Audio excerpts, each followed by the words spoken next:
Hey guys! Welcome to my channel. I'm Christine at isa akong sawi sa pag-ibig. Joke lang, noon yon. So, dati meron akong ginawang video tungkol sa breakup at kung paano ba maka-move on. Medyo emo kasi yung video na yon, kaya naman gusto kong gawan lang, follow-up lang. Yung medyo light naman yung mood. So, gusto ko lang i-share sa inyo yung mga do's and don'ts. Most especially yung mga don'ts sa breakup. Sobrang dami. As in, hindi ko na mabilang kung ilang articles sa internet, kung ano-anong mga website, kung paano ba mag-move on. To be honest, ang dami ko ding mga ginugol na kung paano ba bumalik yung ex, kung bumabalik ba yung ex, ano bang pwede mong gawin para bumalik yung ex mo. So, ano ba yung mga na-experience ko na sana kung nakakaranas ka ng breakup ngayon, huwag mo nang gawin. So, unang-una, meron tinatawag na ghosting. Sabi kasi nila, yung lalaki daw, ayaw nila ng confrontations. Kapag umayaw na sila, ayaw na nila. So, kadalasan ang nakakaranas tayong mga babae. So, ano ba yung ghosting? So, syempre, hindi yung pagmumulto. Pero, similar to that, yun yung kapag ayaw na ng lalaki, so bigla na lang siyang mawawala, walang formal breakup, hindi ka na niya pupuntahan, wala nang proper text or phone call, bigla na lang mawawala siya. Siguro para dun sa partner ko at that time, for them, siguro hindi ghosting yon. Siguro iba yung konsepto ng lalaki tsaka ng babae sa ghosting. Siguro sa mga lalaki yung kung ano na yon, kapag ayoko na, break na, yun na yun. Pero sa atin kasi mga babae, kailangan natin ng closure, di ba? Kailangan mong malaman, kailangan mong itanong kung bakit ayaw na niya, kung bakit siya nag-give up, kung ano ba yung naging mali natin sa relationship. To be honest, 2 beses ko nang naranasan yung ghosting. Yung una nung college pa lang ako. Yun talaga yung as in walang breakup. Yung tipong ngayon magkausap kami ng ex ko, kinabukasan, hindi na siya nag-reply sa mga text ko, tumatawag ako, hindi na siya sumagot. Siguro dahil bata pa ako nun, so hindi ko masyadong dinamdam yung ghosting na tinatawag na yon. Pero wala pa ding closure yun. So, hindi ko nalaman kung bakit. Pero ngayon, okay naman ako kasi baka may makanood na kakilala ng ex ko. Yun kasi yung, lalo na kung mature tayo sa relationship, yun yung hinahanap natin na kung niligawan ka ng maayos, mano man lang bang, i-break ka ng maayos kahit na hindi ka na mahal. Pero sabi nila kasi yung mga guys daw, kadalasan ayaw nila ng confrontation. So, instead na bigyan tayo ng proper closure, mas pinipili na lang nilang mawala na parang bula, para hindi na nila tayo makitang umiyak or magmakaawa. Sabi pa nung iba, para din daw sa atin yung ginagawa nila na bigla na lang nawawala kasi mas natatanggap daw natin. Makipag-break up, at least, wag naman yung ghosting, wag naman yung nawawala ng bigla-bigla. Kahit na siguro may iba ka na, or sobrang galit mo dun sa tao, or hindi mo na siya mahal, mas maganda siguro yung at least kahit one time, meron kayong proper na usap na okay, ito yung mga hindi okay sa relationship, ito yung reason kung bakit ayoko na. Consider mo na din yun, natulong mo dun sa taong nakasama mo na siguro sa next relationship niya, alam niya kung ano ba yung mga okay sa kanya or yung mga kailangan niyang i-improve. Pero sabi nga nila, sometimes no closure is your closure, di ba? Kailangan mo nang makita yung mga signs na ayaw na talaga ng tao sa'yo. Bakit mo naman kasi pipilitin yung taong ayaw na sa'yo na makipagbalikan sa'yo, di ba? Respect yourself enough to know na when to let go. Ang next naman na pinakamagandang gawin daw kapag break up ay yung no contact.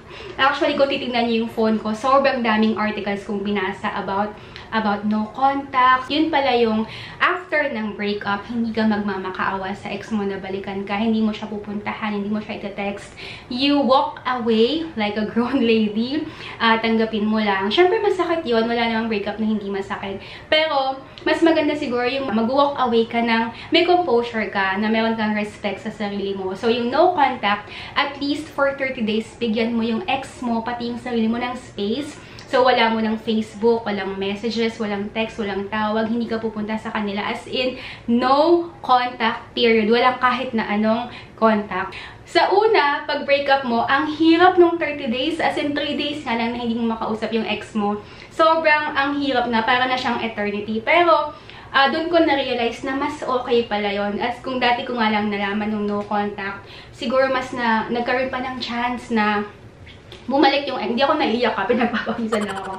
Siguro kung nalaman ko pa dati yung no contact, baka nagkaroon pa ng chance na bumalik yung ex ko. Kasi, after namin mag-break, ginawa ko lahat ng mali sa breakup. So, tinawagan ko siya, nag-text ako, nag-novela text ako, nag-post ako sa Instagram ko, sa Facebook ko ng kung ano-ano, gumawa pa ako ng mga audio-visual presentation, nakipag-chat pa ako sa pinsan niya, sa mami niya, nakipagkita pa ako sa kapatid niya. As in, lahat yon guys, mali. Mali talaga siya. Kung gusto mong ma-re-attract yung ex mo sa'yo, don't do anything na ginawa ko kasi sobrang mali talaga siya. Kapag nasa breakup tayo, iniisip natin na mapapersuade natin or mapipilit natin yung ex natin na makipagbalikan sa atin. In reality, kabaligtaran yon kasi habang pinipilit natin sila na makipagbalikan, habang sabi nga nila, wala kang pwedeng sabihin or gawin para mag-iba yung isip ng ex mo na balikan ka. Ang tanging makakapag-iba lang nun siya or yung circumstance sa buhay niya. Pwedeng may ma-realize siya para maintindihan natin ng ex natin. Ikaw, kapag busog ka na, kahit na gano'n mo ka-favorite yung isang pagkain, kapag busog ka na, aayaw at aayaw ka din. So, parang gano'n din sa relationship. Kahit na siguro gano'n kasaya yung relationship nyo, kahit na gano'n kakamahal nung ex mo, darating talaga sa point na mabubusog din siya. Parang enough na yon for him or for her sa relationship niya. So, kapag dumating yung ganong panahon, mas maganda siguro na layo ka lang muna, bigyan mo ng space. Kung space yung gusto niya, edi bigyan mo siya ng space. Yung ginawa ko kasi noon, as in lahat na para ma-realize ng ex ko na mas kailangan niya ng space from me kasi pinilit ko yung sarili ko. Tumawag ako. Nung panahon na yun, sobrang sakit talaga. Parang grabe, paano mo nagagawa? Pero ngayon natatawa na lang ako na, guys, huwag niyong gawin, please. Kung talagang kahit, sige, kung gusto mo talaga mapigilan, at least isang beses lang, try mo siyang tawagan. Pero kung hindi niya sagutin, bigyan mo yung sarili mo ng respect. So, yung no contact nga, bibigyan mo siya ng at least 30 days na hindi mo siya kakausapin, hindi mo siya ite-text, as in total, no communication. Kahit na Facebook post, huwag ka munang magpo-post. Hindi naman yun para bumalik yung ex mo sa'yo, kundi para ikaw na rin maka-move on ka sa breakup nyo. Kasi, kung dati ko nalaman yung no contact, siguro mas madali akong naka-move on. Kasi to be honest, umabot ng isang taon yung pag-move on ko sa ex ko. Kasi ano pa din yung what if, di ba? What if totoo yung sinabi niya na one year lang kayong break? What if pabalik siya? What if nag-iisip lang siya? Pero what if hindi na? So, siya nag-move on na ikaw stuck ka pa din sa past nyo. So, mas maganda na habang nag-move on siya, pwede mo naman siyang mahalin deep inside. Pero, dapat nag-move forward ka na din. Hindi mo naman daw kailangang baguhin yung partner mo. So, in the future, if ever magkaka-boyfriend or girlfriend ka ulit, huwag mong isipin na kailangan mo siyang ibahin. So, habang single ka, gamitin mo yung time alone mo, na improve mo yung sarili mo para kapag pumasok ka sa next relationship, hindi ka na kailangang ibahin ng partner mo or hindi mo na kailangang ibahin ng sarili mo kasi alam mo na improve ka na. Habang hindi kayo nag-uusap, try mo na gawin yung mga bagay na hindi mo nagagawa, meet up with friends, or try to improve, or make a big step sa buhay mo. Ako yung ginawa ko, ito, lumipat ako ng bahay. Hindi naman para ipakita sa ex ko na ito yung kaya ko, or ito yung afford ko, kundi para sa sarili ko na bigyan ko yung sarili ko ng another life. Compared sa dati kong naging buhay with my ex. Minsan kasi kapag sobrang tagal natin sa isang relationship, nawawala na yung identity, nawawalan ka na ng sarili mong goals, na mga sarili mong desisyon sa buhay, palaging kayo na lang. So, mas maganda habang no contact, so 30 days, huwag mo muna siyang kausapin. Hindi lang yun para sa kanya, para din sa'yo yun, para ma-assess mo yung sarili mo. Mas maganda nga yun para mas ma-improve yung sarili mo, para if ever kayo man talaga, at kung magkabalikan kayo, at least, diba, you are your best version. No contact, sobrang ganda niya.